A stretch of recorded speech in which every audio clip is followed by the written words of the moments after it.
Yes. W SUPERVIVE. W the community. Hello, everyone. Welcome to the second episode of Moonlit Battlegrounds React and Chat. This time we have not caster, but TO edition. All these guys are known for casting, but they also have been running some events. So I'm Super Warrior, aka Luna, the owner of Moonlit Battlegrounds, and next to me I have Mr. Reliq. Thank you very much for having me. It feels honestly so wonderful. The first ever org in SUPERVIVE, and here we are full circle at the end of open beta, ready to celebrate everything 1.0. And below me is Twin. Let's go! Let's go! Thank you so much for having me. I cannot tell you how flattered and honored I am to be invited to be here. So thank you very much. And I'm trying desperately not to verbalize what you spam in chat every time your team is popping off. And finally, we don't have a webcam, but Magical, welcome. I have no idea how this is going to sound from my phone, but we're going to try it anyways. Okay. Did it work? What was that? No, I'm kidding. Nani? Did it? I didn't get picked up. The whistle didn't work. No. No! Oh, sorry. Hold on. I'll edit it in. I'll edit it in. All right. I was going to make a bingo card, and the free space was going to be MadMagical train whistle. And I would have already hit it. Always have the whistle. All right. That's like a free space. Yeah. So, the launch is coming soon, and so there might be some people watching this who don't know who we are. So I'm the owner of Moonlit Battlegrounds, which is the first sort of org of SUPERVIVE. I host tournaments, and I also have a team. We're currently officially we're top 2. I think we're the best.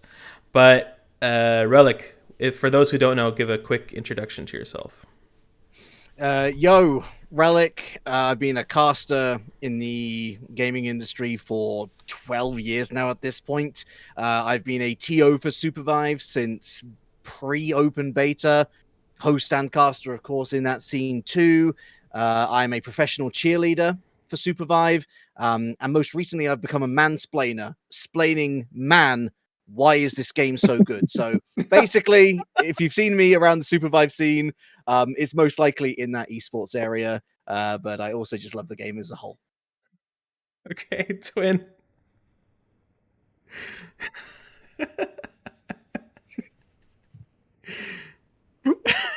Okay. Hi. I don't know how to follow up 2 of the legends of the esport. Hi, I'm Twin A. My twin brother and I are the A1Twins. We recently hosted our pool party tournament where everybody had to play, or every team had to play every single hunter across 7 games. I started off in the scene making beginner tutorial guides, and now I try to commentate tournaments when I can. I've also somewhat recently been known for my reaction footage because when I'm not casting and I forget to turn my camera off, apparently, according to Reliq, I make some very funny faces. You do. That's true. That's true. I can vouch for that too. All right, Magical. All right, so Twin, this is how you follow it up. Ready? So I'm Magical. I like to yell at video games. I host tournaments, so I can yell at video games, and I yell at video games. AKA he's a caster. Deep. And he really likes trains in SUPERVIVE. Yes, I do. So I can yell at video games with trains, which is even better. True. Okay, let's hop into our first react. So let's have Reliq go first. Pull up your video, share your screen, and we'll take a look at it. To escape, didn't try to force anything, but you didn't want to force anything, but SBI is saying we're gonna try to force something. Woo, we're getting out of here, beeping the horn, listen to Ludacris, get the hell out of my way. Getting the most wanted auto. One of my favorite things about that clip is how logic is so oblivious to what's actually just happened. A guy's like, oh my goodness. Just this. Honestly, like we love pop-off plays, and you get so many of them in this game. But this is particularly special for me. And so this is the SUPERVIVE Illuminati, one of the teams that really came to prominence in the Abyssal Cups, which is one of the like premier events. It's a blessing that so many people enjoy them. We've had a couple of different formats over the months. But the oath in question in the middle here, running double Chonka Cannon, which, as we found out, is the pro strat in Asia, by the way, is Pensato, who's a player who came back to SUPERVIVE after an extended stay away. This is Sunday Night Vive. It's a slightly smaller tournament, $200 basically, winner takes all. And this is just a random scrap. It has no right being as hype as what it eventually becomes. The idea that he's 1v3, Oh my gosh. bashes them into the wall, and notices, ah, wait, hello, Abyss. A choc double dunk. I mean, it's just one of the coolest individual plays that you could ever hope for, leaving Thank You completely on their own, wondering what to do next. It's just amazing. And I'm so delighted that Pensato got this opportunity and many more over this tournament to pop off. So yeah, I got to play with Pensato. Oh, sorry, I got to play with Pensato after this series, just in some random matches, and we were screaming about this moment, because what's also crazy that most people might not realize is that Oath Alt dunk, the only dunk hitbox is on his hammer, not the entire length of it. So we had them perfectly lined up underneath that very small hitbox to dunk them, which was just stellar play. Pensato is an amazing player. He played for MB for a little bit. And I was playing with him in lobbies, and I'm gonna actually, one of my clips is from that, so it's gonna be a bit different from this one. He knows what it is. He knows what's coming up. But just watching him, he was playing Jewel, and he's been trying to learn Jewel. He's insane on Jewel. It's crazy. It's crazy how good this guy is. I actually hoping to get him back on MB, but we'll see. We'll see. Ooh. I'll talk more about that later. Also, shout out to Pensato, because Pensato did host a tournament too called Pensato is Hosting a Tournament, which was my favorite name for any tournament. When was that? God, what, like a month ago? A month ago. Yeah, a month ago. I missed that. Two. What? Oh, I feel bad. Pensato is hosting a tournament. It actually changed names. It was Pensato is hosting a tournament, but then after the tournament came to a conclusion, it became Pensato hosted a tournament. Yeah. True. All right. You have another clip for us, Reliq? I do. And anybody who knows me from the past week knows exactly what's coming their way. So, welcome to Abyssal Cup 5. The first... Oh, is it the one I'm hoping it is? This is the first Western-led, Asia-organized tournament. So, it wasn't just myself and the Battle Hub staff. We brought in a conglomerate of just the who's who from Asia. Cinnamon from Japan, Mr. Su from Korea. We had Leowind representing Chinese players, Frosty from Singapore, Knight representing Chinese players. It was just one of those things where I'm like, it's Abyssal Cup 5. It's going to be the last one for 1.0. Let's be bold. Even if it crashes and burns, it'll be a good experience. And actually, this was one of the smoothest tournaments that we ever ran. All of the players were so courteous, so patient, so lovely, and they rewarded us handsomely with these incredible games over 2 days. This being game 3 of 8 of the finals on Sunday, a Sunday which only saw one Western team out of 7 making it through to day 2. That was the last door, of which you have Lima and Phenom, who were playing on roughly 100 to 125 ping, and you have Abador on the east coast of the States, who's on 200. And who decided in their infinite wisdom to run a kingpin in this game. I will just let the last doors performance do the talking from here. Zwinny coming up from the south side. He's going to grab another hook and What doesn't a get the shield! spike again, denied. Unreal shielding from Lima, coming to the rescue of his teammates. Deagle with some backline poke. Zwinny with the most wanted, misses with the slam. Abador looking for the hook for himself now. Deagle looking for the steal. It's a double kill! Double kill from Abador, who then gets the hook onto Amanos. Extraordinary pop-off. 200 king ping. It's just unbelievable that this guy... I mean, that is incredible game reading for you. It Deagle is. Just tunnel vision sees Zwinny with Most Wanted, thinks this is my opportunity to dunk him, get my entire team back. Let's go. And you'll see that there's a little explosion there. I believe that they do hit. You see, they do get the hit on Zwinny, but they don't hit the balloon. And so they don't get the dunk. The level was slightly off. And so Abador looks at this and is like, okay, boom. I just... And then to follow this up, the read, you see Avanos, last player, and perfectly reads the trajectory of this shift over the abyss, by which point they're so cooked because the rest of TLD are there on 200 ping. It's such a good clip. This was the one I was hoping you'd pick, Reliq. When I first saw him, I'm pretty sure I know, 99.9% sure I know exactly the clip. And once I heard your voice, I'm like, yeah, it's the one. Yeah, I remember seeing that on Lemur's video. I was like, is that the clip from Lemur's video? I was like, yes, good. Yeah, it is. I kind of forgot it a bit, so I'm glad to see it again.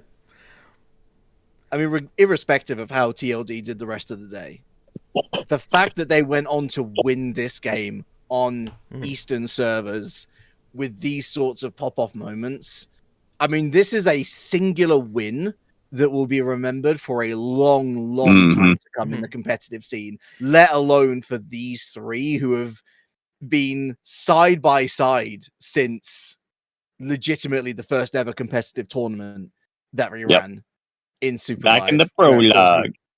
Back when Moonlit Battlegrounds made their debut, of course. So just a real showing that sometimes you don't need to look too far further afield because the best players that you're going to play with are right beside you.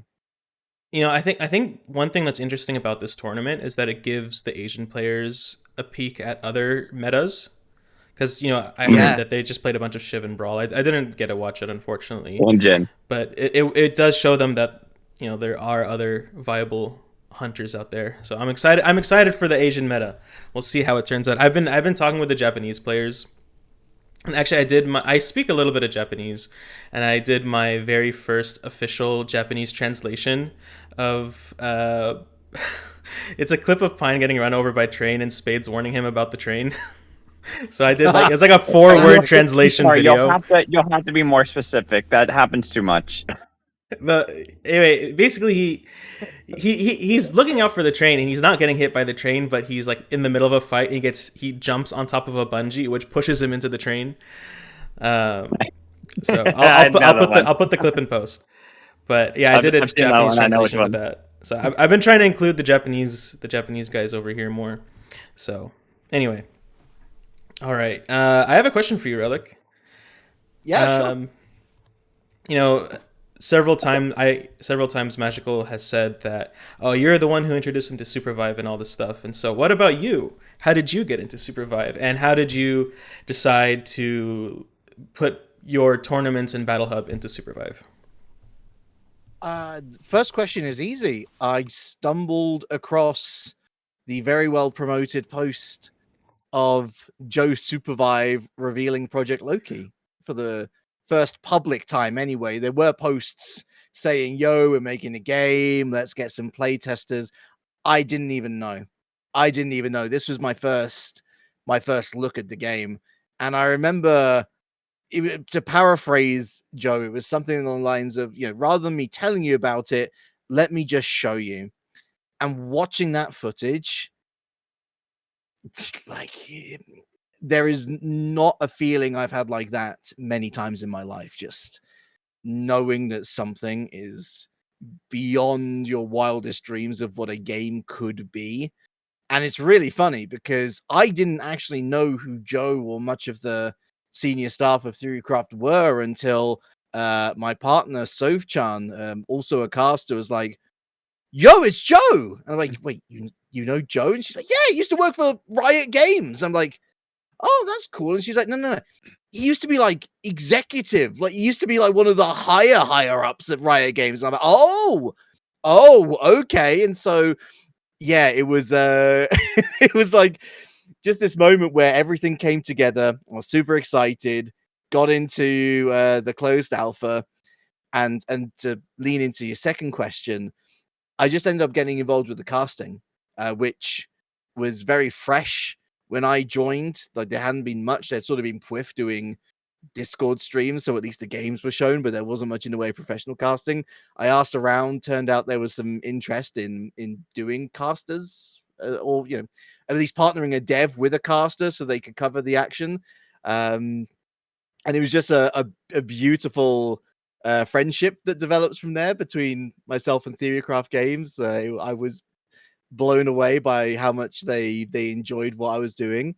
And so the natural progression from there on out was to bring a company that I co-founded with Soph and with another friend, Corey, Battle Hub, into creating SUPERVIVE tournaments. And that started with inheriting the show matches that I used to cast and which we sort of made as these showcases almost of what the game could be to a wider audience. And then we made more serious tournaments, and further down the line, we got some really cool support from Theorycraft to run stuff like Abyssal Cup and like Sunday Night Vive. So fingers crossed this game pops off in a huge way, and we can do more of that together as well. Yeah, Theorycraft has been a big supporter of these events. I'm actually kind of shocked because companies don't usually support events like this. Like they gave me $350, matching $350 for my BR tournament, and I was, companies don't do that, so it just shows how much they believe in their game. Mm-hmm. Yep. We've worked a lot with Pokemon in the past. Like, I mean, myself, a bunch of us are casters with Pokemon, and we work behind the scenes there on Unite, their MOBA, and we enjoy a very lovely relationship with them as well. We've never had any sort of prize pool donated to our Battle Hub tournaments for Unite when we did used to host them. So this was a very pleasant surprise and a great show of just how caring, I think, and in tune with the community Theorycraft is. I know they get a lot of flack for it, but when you've got such a small player base and a lot of that player base is super competitive, the fact that they saw that and it's like, let's support them. Let's make sure that they've got something to enjoy before 1.0. I think it speaks volumes. Mm-hmm. Thank you, Reliq, for that. Let's do my clips now. I have a couple good clips. Let me share my screen and then we'll get started. They're basically TNN and I think Abador had split off and were 1v1ing down in the bottom for a while, and that 3v3 was looking really, really rough for 10. They blew a lot of cooldowns, but they managed to make it back in. Sorry, I just realized I should give context. So this is 10 versus Last Door, and this is this is in my arena tournament, and it's losers final. So they're fighting to get back into the winners bracket. Or sorry, to go into grand finals against Moonlit Battlegrounds. They blew a lot of cooldowns, but that's pretty big. They managed to make it back in and find their entry there. Ooh, TLD.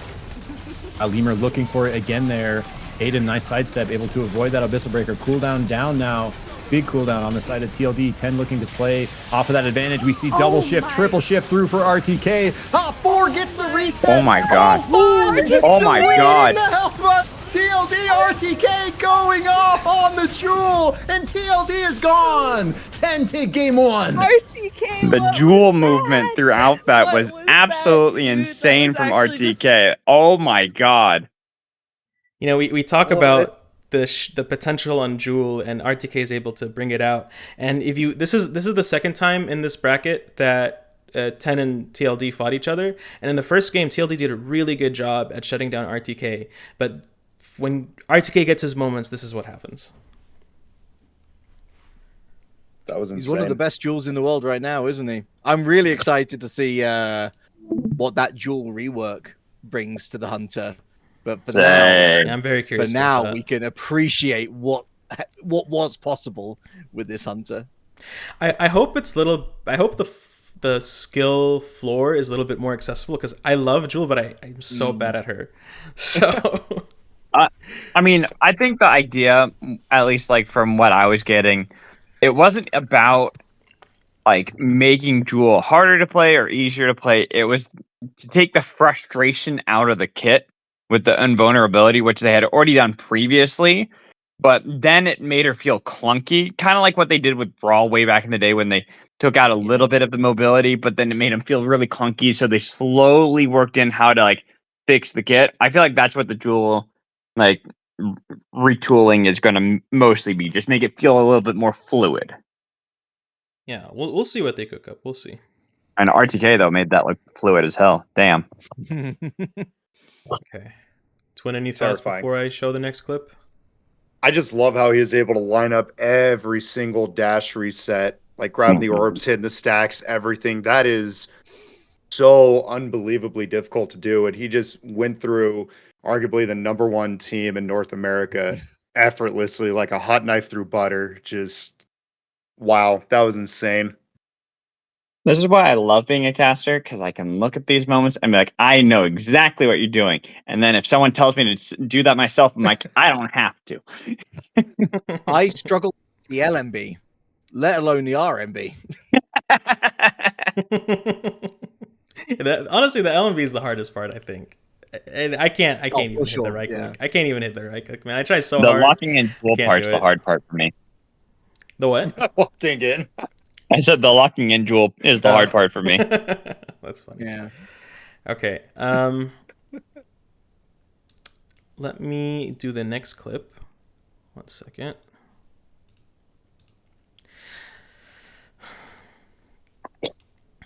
I'm hoping that with 1.0 and the Armory, you can speed up her LMB somehow so that I get less opportunities to miss because I'm doing LMB so much. I like it. I'm so excited for the builds. Okay. We'll talk about that soon. We'll get to Armory later. All right. So for this clip, Reliq, you showed a clip of Pensado popping off. I'm just gonna. I have to do it, Pensado. I'm sorry. I have to show this. All right. Are you guys ready? So the context is I was queuing up ranked, and by the grace of RNGesus, I was blessed to play with Pensado, and it was super fun because he and I are good friends. So all right, here we go.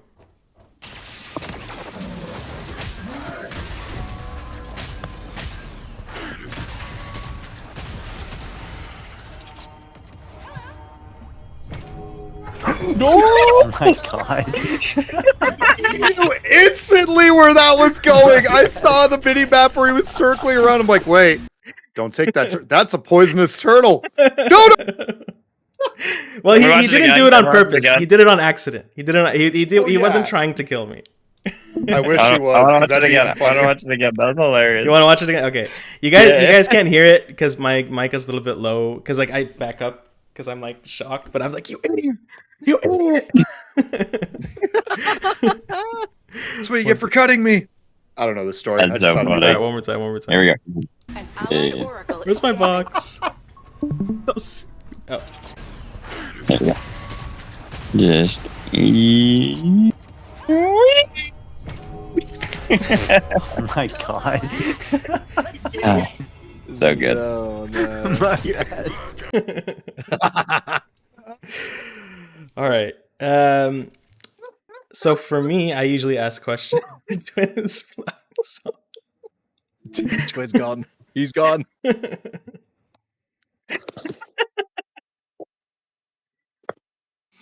Let's give him a second.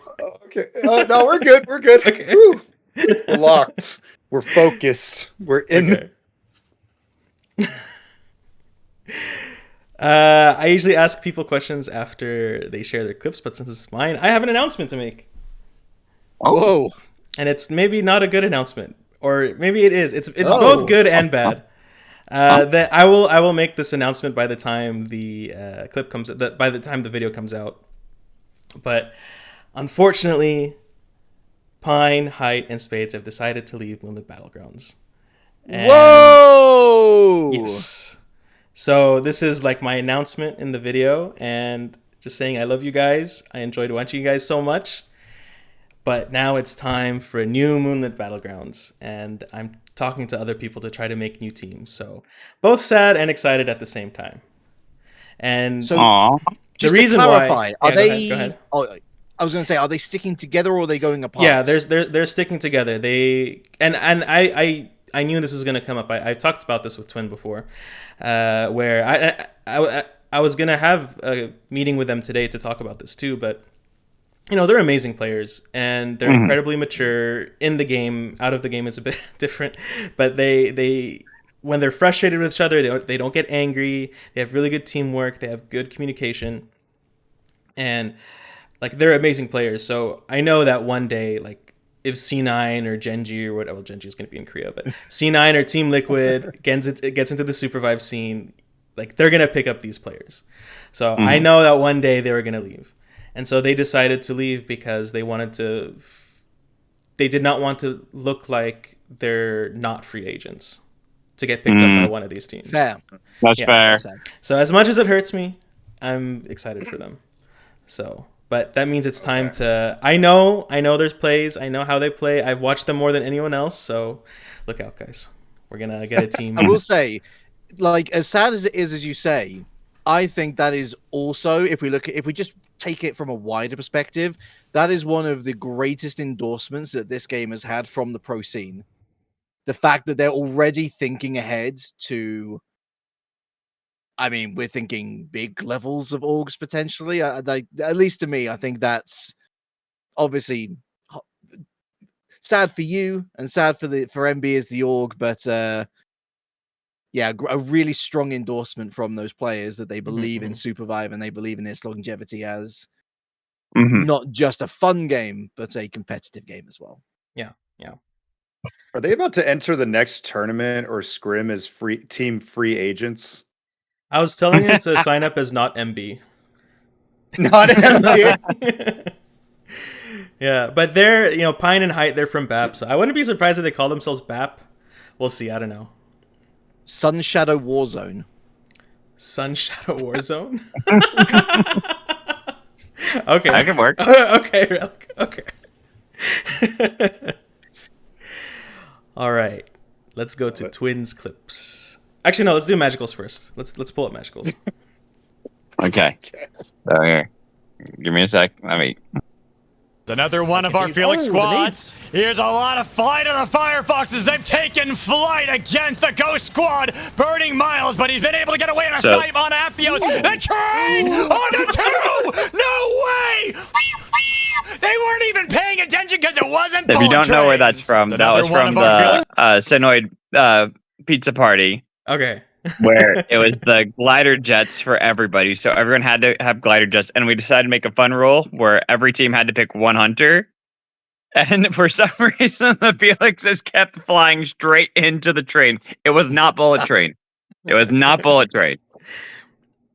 I didn't know it was called Flight of the Fox. That's a pretty cool name. Flight of the Firefox. Yeah. Or Flight of the Firefox, sorry. Yeah. Sorry, go ahead. We have debates over the debates over the alt names. Jewel bringing them up again. Just had their alt name is gutted. It was Eye of the Storm officially it's Eye of the in Storm. game. It is now Thunderstorm. What are we? All Pokemon? of the aura was farmed off it. Yep. So I'm actually very I contributed, proud of this because my first tournament that I got to cast was Pizza Party, and I promised myself I will not miss one, and unfortunately I had to miss this one. Yay work. But whenever the glider jets was rolled, I was in chat and Sinoid was trying to think of a way to make this a little more fun, and I was the one that said all for one, everybody has to pick the same hunter, and he's like, yep. Ooh, let's do that. And I was like, okay, I was able to find my small way to contribute from Twitch chat. And it just led to this moment, the 4 Zephults, all that, which was such a blast to watch. Sinoid as a TO is so chaotic. He will happily change things on the fly. Yep. I love Sinoid. He's a very flexible TO. Okay. Real and true. So it is Magical's turn, and I don't have a question for him. Does anyone have a question for him? It's difficult given that we talk to him a lot. Yeah. So, okay. It's not like I've got a question. Secretive person either. So, coming up when you first enter competitive video gaming, most people just assume like, oh, I'm going to try to be the best at this game. What point in competitive gaming for you made you realize you wanted to deviate more to the casting side of things, or did you always want to be a commentator? Had no desire at all when I first started. I started off just streaming back in 2015, and I actually had like a sizable audience back then. I would average like between 50 and 100 viewers per stream. And that was back Wow. then. So that was a lot, a lot different than now. The landscape, like now, that's not impressive. Back then, that was a lot. But I would play a lot of League of Legends and play a lot of games with viewers. Like I was very big on like I just play with anybody. But it would getting to the point where I'd have so many people watching that people would want to play, but I wouldn't be able to play with everyone. So I just started putting people into custom games and letting them do stuff, and then I just talk over it. And it wasn't even casting; it was just talking over it. But people always liked my energy, and they're like, "You should look into casting." I'm like, well, I never thought of that. Sure, why not? And so I started looking into it more. I'm like, this is fun, maybe. And so I started like practicing, doing more actual like casting and stuff. People like kept saying, "You're actually pretty good at this. You should really try to go into it." And so I kept doing it more and more. Started streaming less, casting more. I started working for various very small grassroots things. Compete League was one of them. That's where I met Ender. I worked with, what was the one? There's another one where I met Flowers back before Flowers became something. And then I started getting sent out to places like I got sent out to DreamHack, Austin. I remember that one specifically because when I was flying home, I landed at the airport and I turned my phone on and I have two missed messages and a bunch of missed calls from both Cloud9 and Team Liquid that were trying to get me to join for their academy broadcasts for their in-house academy stuff. And so I ended up going with Cloud9. I've had a very good relationship with Cloud9 ever since. And so it just like that was probably my big first step, and that was back in 2018. Yeah, it's right around there. I've just been going at it ever since. I didn't know that you worked Nice. with the C9. That's cool. Yeah, I'm still very close with them. They're all very good people. I still chat with a lot of them every now and then.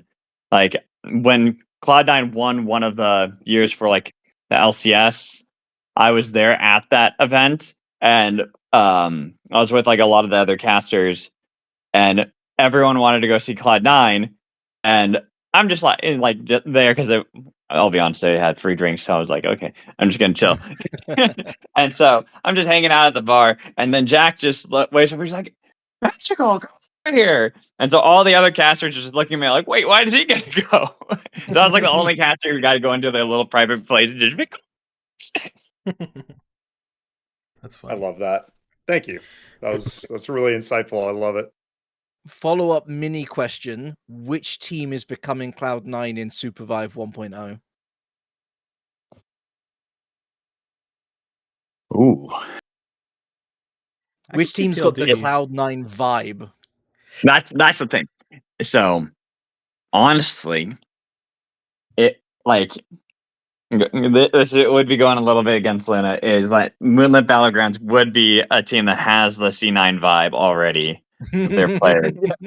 Like it works, and I love Cloud9, but I also know the memes that are associated with Cloud9, and it would only be appropriate if flying into a train and dying was called a Cloud9.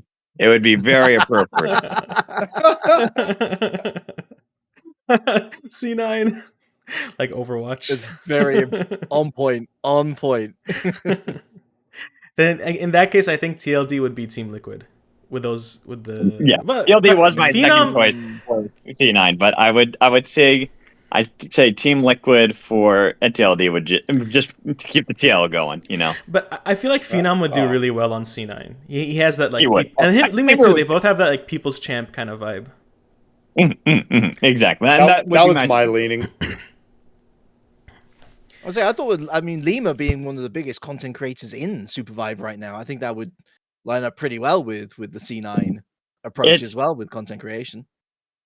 If I'm going based off that angle, yes, but I just think it would be so appropriate to have the C9B fly right into a bullet train. Okay. Twin. So my question is, oh, go ahead then. Never mind. I was going to keep going on this topic. You're good. All right, let's pull up your video. Wait, do you want to keep going, or do you have? I was just going to say, do you think we would lose the bullet train because they'd realize they need to lock in that little more because now they're on a big team or a big organization? No. It's fine. No. Okay. You should see the funny things that come out of our team, or was my team, in like the most serious matches. All right. Okay, let's do Twins clips now. So, context. My brother and I hosted a tournament called the Pool Party. That's why behind me there's a stormtrooper wearing floaties. I was wearing those during the tournament. It was meant to be just a very fun event. I put up a prize pool. Theorycraft donated 30,000 TC coins to add on to the prize pool. So shout outs again to Theorycraft. But the context was this. At the time, there were 21 hunters in the game, teams of 3. Every team had 7 games to use all 21 hunters. And so it led to these just wild comps and different teams really getting moments to shine because they were running into just different chaos. And in this moment, TLD, who I believe was actually on the back foot at the start of this game, just had this moment in game 5 of 7. Into that top 4. Oh, train! Oh. Shadow Striker not paying attention, not in time to get away, and now Chili is hey, free train kill, free pull, free death on the gun, leaving only one as you try to get away. But stop it, Fiend. Oh my god. Taken down. Then Hogs Jang was able to get a Still kill going? SBI, but traded his own life to TLD as they try to see if they can push back at the heel. On a thank you, they got but it's going to be the Sinner's Embrace. Taken down, thank you, right as he got back up on his feet, and then Monster, the last one left for SEI. Pull not landing on a Jack-o'-lantern. Monster realizing he's got to get rid of the Hogs. He's hoping that they're going to be falling first, but it's SBI that are taken down with Jack-o'-lantern trying to run away. Oh, Phenol, that is nasty work. They get rid of so many teams, leaving them in the duel against NBC. Still going? Oh, okay. Yeah, the clip stops there, but that's just showcasing Phenom on KP with glider jets and what a menace he is, second only maybe to Catgirl Cafe Manager. Just, yeah, it was after it started with a bullet train taking out Shadow Striker, I think it was, and then all of a sudden TLD just found the go button, pedal hit the floor, and they didn't stop. And it was just that. I think actually I cut it off early because I asked at the end, did somebody get the number on that truck? Yeah, did somebody get the number on that truck? Like, they just ran over everyone. Yeah, TLD, as much as I love them out of the game. In the game, you know, it's a bit of a different story, but I have to respect the fact that, you know, when they get the momentum, they just don't stop. They don't stop. It takes a lot to stop their truck that they're running. So I always compared the rivalry between Moonlit Battlegrounds and TLD as the unstoppable force, Moonlit Battlegrounds, meets the immovable object, TLD, because it feels like MB always drops for that, like, the golds, the equipment, whatever they need, they get it, and they just snowball. And they don't stop, and they hunt down every team. Versus TLD, they'll fight for something, but then they focus more on, like, that positioning, that end game, trying to make sure they're in the best spot. So it's so fun to see when those two teams get to run into each other. Because, yeah, TLD, they ride their momentum, but they ride it into the best position. And this is one of those that's like, oh, we have 4 teams in front of us or 3 teams in front of us, however many, who are all really, really hurt. We win. Yeah. It's honestly that rivalry is one of the reasons why North America is such an interesting region to me. Like, as much as an armchair pundit, I look at NA and I wish, like, man, I wish there were more teams. And I think we kind of are getting a glimpse of that now. 4 Fun, 10. It really feels like they're starting to step up to that level way more consistently. but it's just TLD has the history of the 3 players all sticking together. Moonlit Battlegrounds has the history as the org that has kept on going despite roster changes. There's just been this vision that they're the first, they're sticking the flag in the ground. A real credit to the region. Like, I don't think you can have North America without the last all-round Moonlit Battlegrounds, at least when we're looking at open beta. So hopefully there's way more of it to come in 1.0. You know, I think there'll be a lot more teams. Even before Hight, Pineapple, and Spades, we were always like, we're gonna be the team that beats TLD, and that was DJ Montague's like whole like mindset is like, look, like TLD, they're good, but like they're just aura, like it's just their aura that people are scared of. Like we just have to go in on them, and so eventually we were able to get that point with Spades, Hight, and Pineapple. So I think even after them leaving, we're still gonna hopefully have that rivalry, and then now it won't just be Moonlit Battlegrounds and TLD, it'll be TLD, whatever Spines and Spades and Pyne comes up with, and then us. Fine. And also like 10 is coming up too. Like, you know, you saw RCK pop off there. Yeah. I was gonna mention that like 10 is, they're starting to come up. Like I've in like the recent events, I've been like more and more scared of them. So I currently place them comfortably in my top 3, my 3rd overall spot in NA. Like 10 is terrifying. I agree. Dylan's always been on the periphery. I mean, those main character rosters were so fun to watch. Oh yeah, they were either gonna pop off and just run riot on lobbies, or they were gonna crash and burn. There was no in between.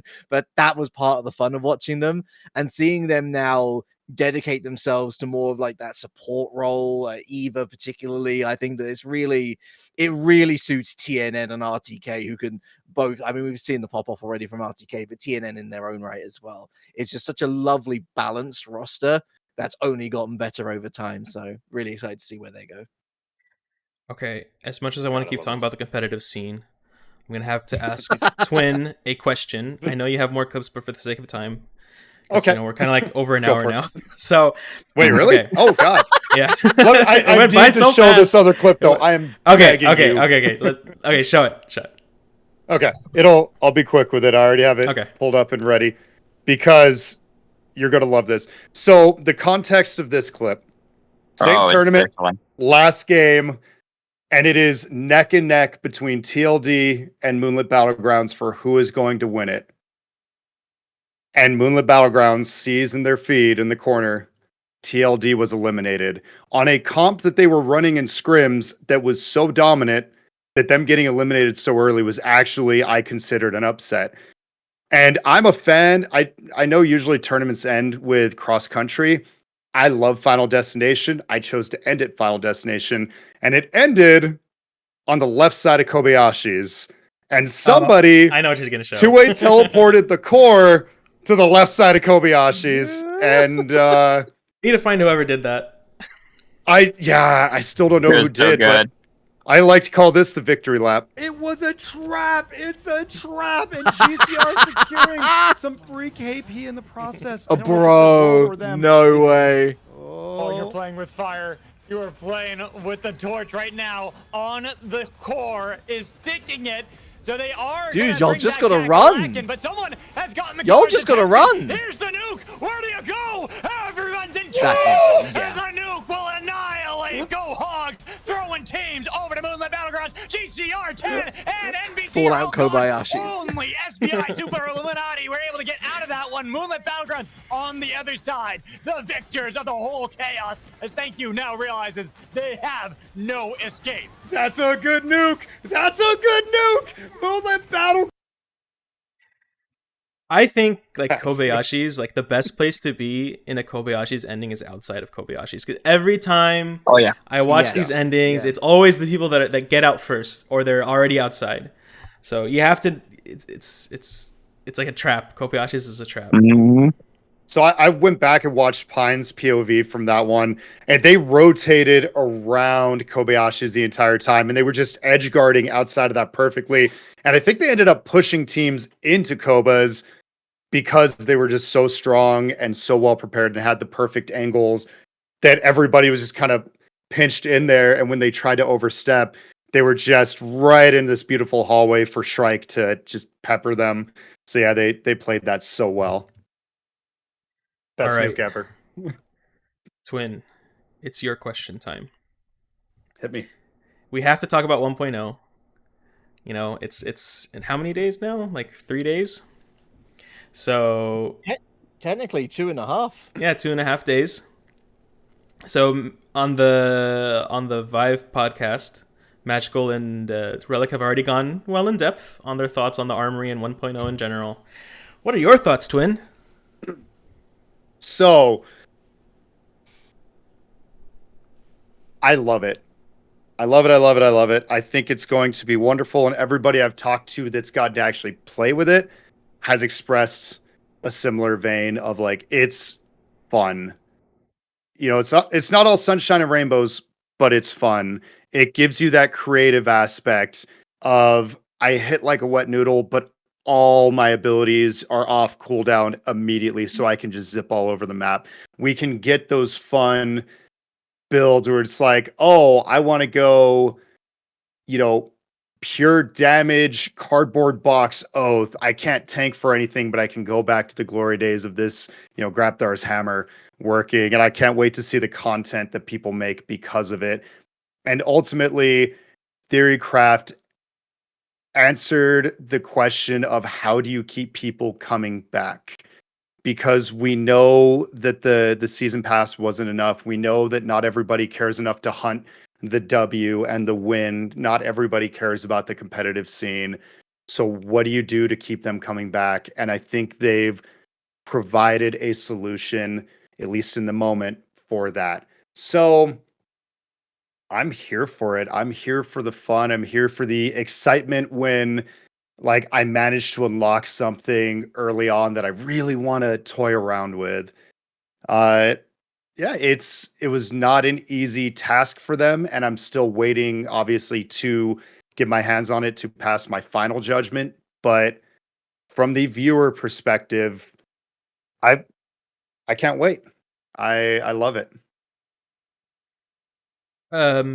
I think there's one thing that not a lot of people are talking about, or maybe they just haven't noticed it with the new Armory system, even though it's, you know, it's kind of controversial right now amongst the community.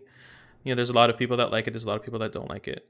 But I think one positive thing is that the Armory system is like a hidden tutorial, if you think about it. Yeah. Because if you know, for me, my biggest issue with SUPERVIVE that I've always had is I always forget to use my powers. I always forget to use my powers.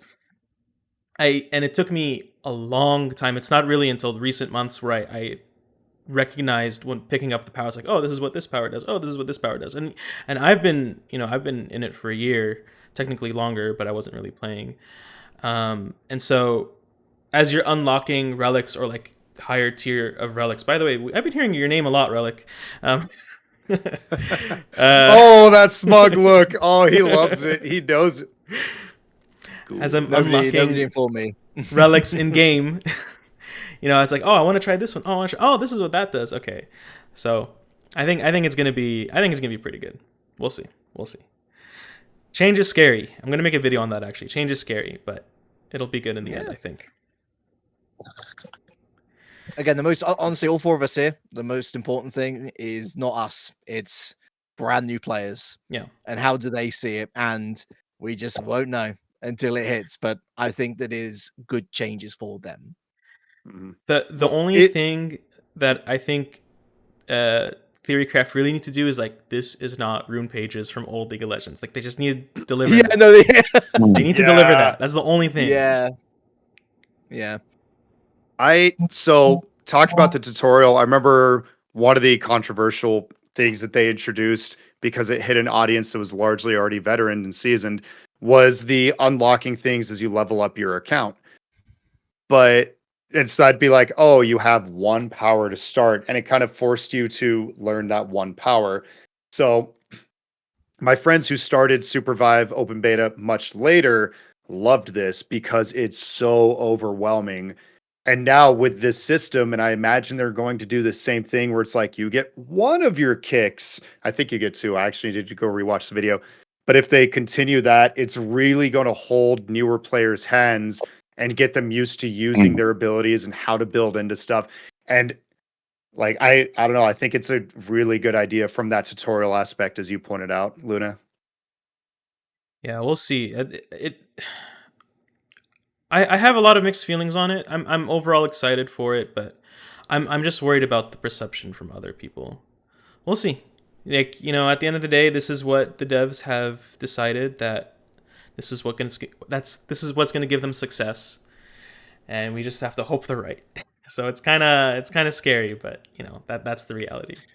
So I will say the Hunter's Journey is a great example. I still absolutely despise the Hunter's Journey, and as I understand it, we should be expecting to see it. Like, there's no reason to take it out with 1.0, and yet Twin A has just provided a clear-cut example for those new people who aren't fully integrated into the community, who are playing it for the first time. They do get so much value out of it, and so that's the funny thing about being part of the community, being so deeply entrenched.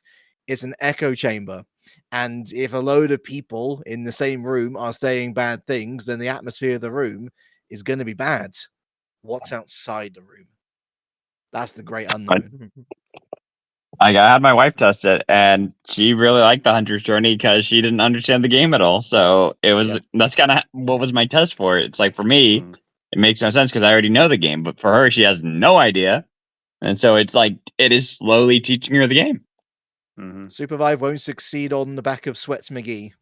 It's going to be Mr. Casual sits down maybe every Friday evening to play SUPERVIVE. Yeah, I'm curious to the Asian scene though, because I pop into the Japanese SUPERVIVE Discord server every once in a while, and like none of them have shared any of the concerns that we have. Right, yeah. So, yeah. And maybe because they're used to these systems, you know, like Asia's full of gacha games. So maybe they're just used to it. So, you know, if China pops off, then it's okay, you know? 10.5 million pre-registered, by the way. Yeah. Even if 50% of them are fake, that is still an extraordinary number. Yeah. And as much as I know people have their conspiracy theories, I don't think it would be more than 50% fake numbers, to be quite frank. So even if it's like 70%, that's 3 million registers. Right, and that's 3 times the player base that open beta launched with. We got to 1 million lifetime players, I think, by the end of open beta week. And after that, there was barely any marketing and any real attempt to bring in new players because they'd already turned the dial back to, we're going to play test them some more because we're already seeing some big problems. Yeah. All right. Any final thoughts before we head out? No, but I'm going to DM you an MB train clip with my brother casting it. All right. Let's do that. I'll send you that little bonus thing. All right, guys. W SUPERVIVE, and thank you for having us. Thank you're you welcome. so you're much. welcome. But before that, sorry. So, Reliq, where can people find you? At Just Reliq on the artist previously known as Twitter. At Simply Just Reliq on YouTube. At Just Reliq on Twitch. W SUPERVIVE. Enjoy. Okay. And Twin? You could find my brother and I on Twitch at A1_Twins, on YouTube at A1Twins, no underscore. And honestly, my Instagram and artist formerly known as Twitter are just so kind of awkward with the naming that I'm just going to rename them at this point, so I won't worry about that. Thank you again. Love to all of you. W SUPERVIVE, W the community. Yes. Twin? Sorry, Magical? Yes. You can find me on Twitch at twitch.tv/MadMagical. TikTok is Magical Cast, and YouTube is Madhouse Magical. All right, and you can find Moonlit Battlegrounds. I think it's at. Just go to moonlitbattlegrounds.carrd.co and you'll find everything. I don't remember. I don't remember it's Moonlit Battlegrounds or Moonlit BGS on X/Twitter. So yeah, okay. W SUPERVIVE. Thank you, everyone. Normally I do like a last word, but we kind of already did that. So peace. Bye. Peace. Love you all.